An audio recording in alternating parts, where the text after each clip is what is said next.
Hola, ¿qué tal? Vamos a continuar hablando sobre el tema de la ley y la gracia. En el video anterior mencioné que algunas personas llevan un estilo de vida muy lejano al llamado que Dios ha dado a la humanidad por medio de Jesucristo. Y al no tener en claro la visión de estos dos sistemas, existe un riesgo latente que se haga una mezcla de ambas y que a eso le llamen cristianismo. Recordemos que la ley está bajo la visión del antiguo pacto y la gracia bajo la visión del nuevo pacto, el cual se centra en una persona llamada Jesucristo, quien es mediador de un mejor pacto, establecido sobre mejores promesas. Eso lo dice Hebreos capítulo 8, versículo 6.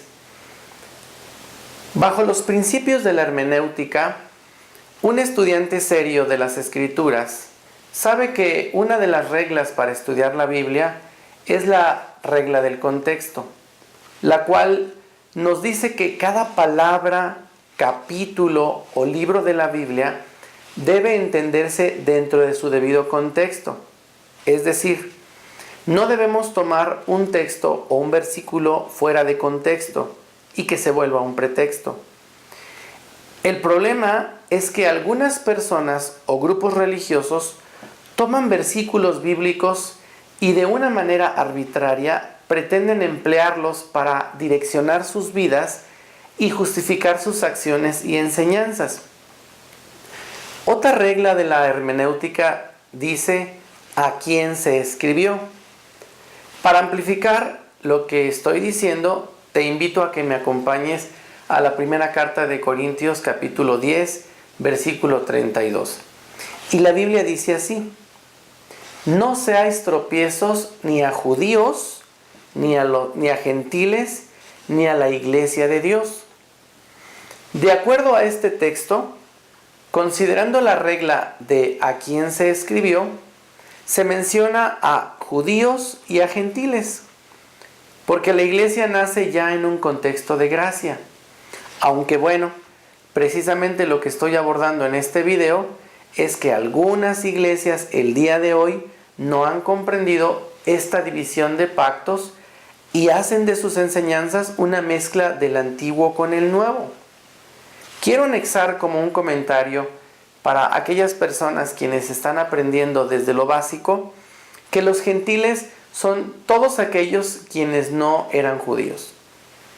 Mencionado lo anterior, comenzaremos por establecer que la ley está bajo la perspectiva del antiguo pacto. Ahora, vayamos a la Biblia y que sean las Sagradas Escrituras quienes nos den luz para visualizar a quién está dirigida la ley. Acompáñenme a Levítico capítulo 26, versículo 46. Y la Biblia dice de esta manera: estos son los estatutos, ordenanzas y leyes que estableció Jehová entre sí y los hijos de Israel en el monte de Sinaí, por mano de Moisés. En este texto nos muestra que los estatutos, ordenanzas y leyes fueron establecidas entre Jehová y los hijos de Israel, dados por la mano de Moisés. Está hablando de la ley mosaica. En el libro de los Salmos, en el capítulo 147, versículo 19 y 20, la Biblia menciona lo siguiente: ha manifestado sus palabras a Jacob, sus estatutos y sus juicios a Israel. No ha hecho así con ninguna otra de las naciones, y en cuanto a sus juicios, no los conocieron. En esta cita, muy claramente expresa que sus palabras fueron manifestadas a Jacob, sus estatutos y sus juicios a Israel. Y en el versículo siguiente especifica que no lo hizo con ninguna de las otras naciones. No lo hizo con los amorreos, con los cananeos, con los gergeseos o los jebuseos, quienes pudieran representar a los gentiles. Sus estatutos y sus juicios fueron declarados solo a Israel. Entonces, ¿a quién fue destinada la ley? a Israel. La realidad objetiva es que la ley no fue dada a los gentiles, fue dada a Israel. Ahora, esto no quiere decir que no podamos encontrar enseñanzas y cosas bellas para nuestras vidas. En otras palabras, el Antiguo Testamento puede ser útil para los gentiles, mas no fue escrito para los gentiles. De esta manera, no podemos censurar, ni tampoco vamos a quitar, ni vamos a bloquear la bendición que puede ser para mí el antiguo pacto. Mas no debo de perder de vista que no fue escrito a mí. Acompáñenme a la primera carta de Corintios, capítulo 10, versículo 6. Y la Biblia dice así: mas estas cosas sucedieron como ejemplo para nosotros, para que no codiciemos cosas malas como ellos codiciaron. En el versículo 11 del mismo capítulo dice: y estas cosas les acontecieron como ejemplo y están escritas para amonestarnos a nosotros, a quienes han alcanzado los fines de los siglos. Por supuesto que en el antiguo pacto encontraremos cosas significativas y de mucha bendición al encontrar una aplicación devocional a mi vida. Pero no debemos de perder de vista a quién fue escrito. Y puedo asimilarlo para mí, mas no fue escrito a mí. Ahora, cuando en la primera carta de Corintios 10, en el versículo 6 y en el 11, nos dice que nos sirve para no hacer lo que hicieron los judíos, bueno, la pregunta obvia es, ¿qué fue lo que hicieron? Los judíos trataron por sus propios esfuerzos de cumplir la ley, pero no lo lograron. Trataron de vivir bajo el antiguo pacto y obtener la vida eterna. La siguiente lectura nos va a dar muestra de esto. Jesús está hablando y dice, esto está en Juan capítulo 5, versículo 39. Escudriñad las Escrituras, porque a vosotros os parece que en ellas tenéis la vida eterna, y ellas son las que dan testimonio de mí. En el versículo 40 dice, y no queréis venir a mí para que tengáis vida. El error que cometieron los judíos fue tratar de encontrar a Dios por medio de las Escrituras y no por la revelación de nuestro Señor Jesucristo. Cayeron en las redes del legalismo al esforzarse y tratar de producir algo por ellos mismos. Y eso es lo que genera el sistema de la ley. Te motivará para que tú te esfuerces, para que trates y obtengas la bendición de Dios. La ley dice, haz esto y vivirás. Ahora, quizá te estés preguntando, bueno, ¿y cómo puedo entender la segunda carta de Timoteo capítulo 3, versículos 16 y 17? La Biblia dice así: toda la Escritura es inspirada por Dios y útil para enseñar, para redarguir, para corregir, para instruir en justicia, a fin de que el hombre de Dios sea perfecto, enteramente preparado para toda buena obra. Espero ser claro y que no malentiendas esta enseñanza. Toda la Escritura ha sido inspirada por Dios y es útil para enseñar, para redarguir, para corregir, para instruir en justicia. Sin embargo, necesito ver la Escritura bajo la perspectiva correcta de cada pacto, tanto el antiguo como el nuevo. El primero ha sido escrito para los judíos y el segundo, el nuevo pacto, ha sido escrito para judíos y para gentiles.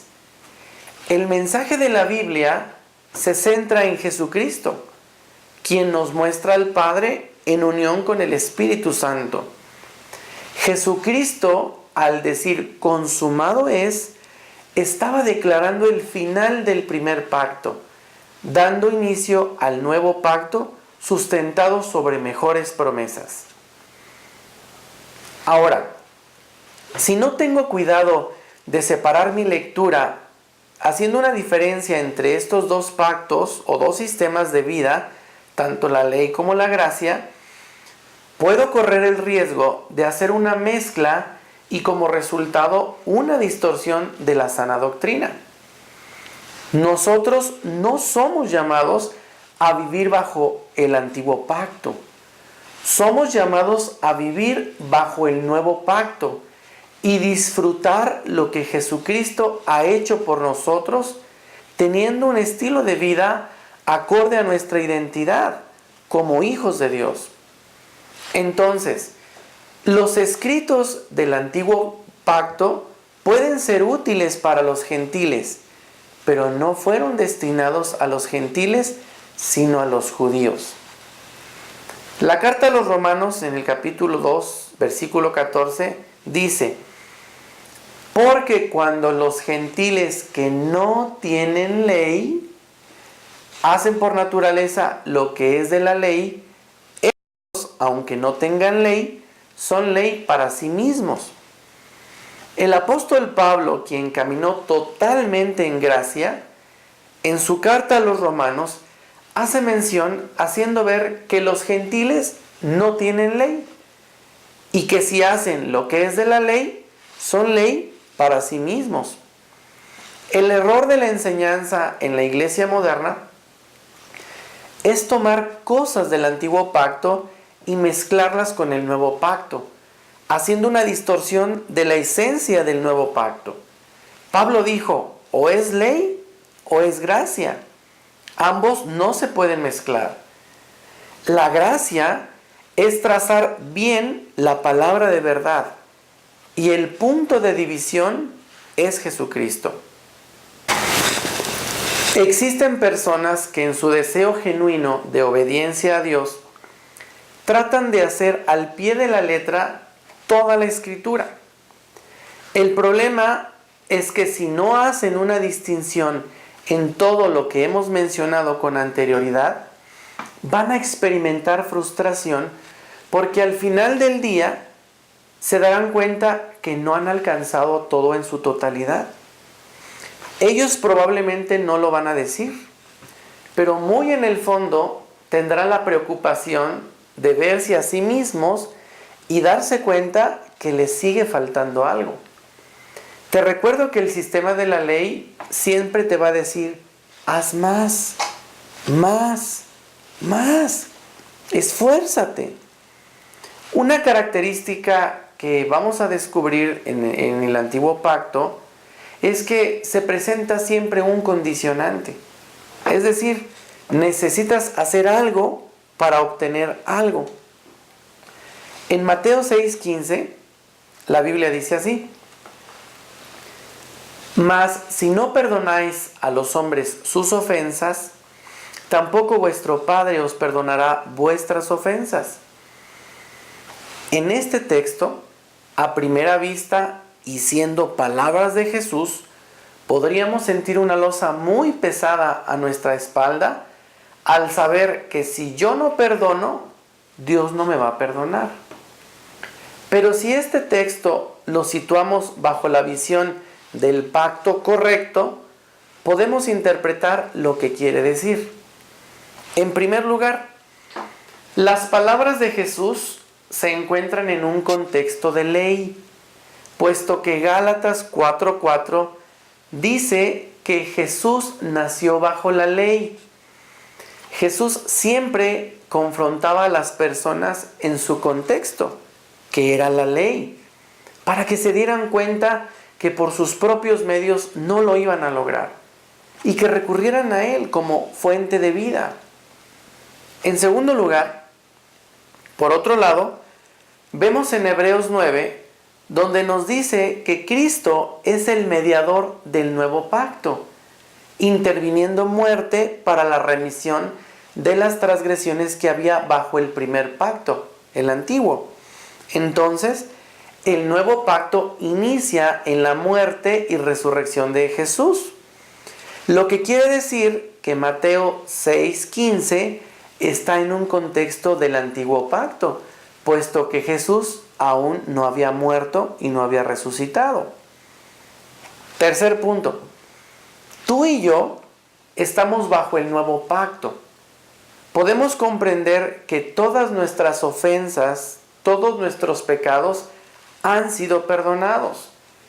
Hemos sido reconciliados con Dios por medio de la muerte de Jesucristo.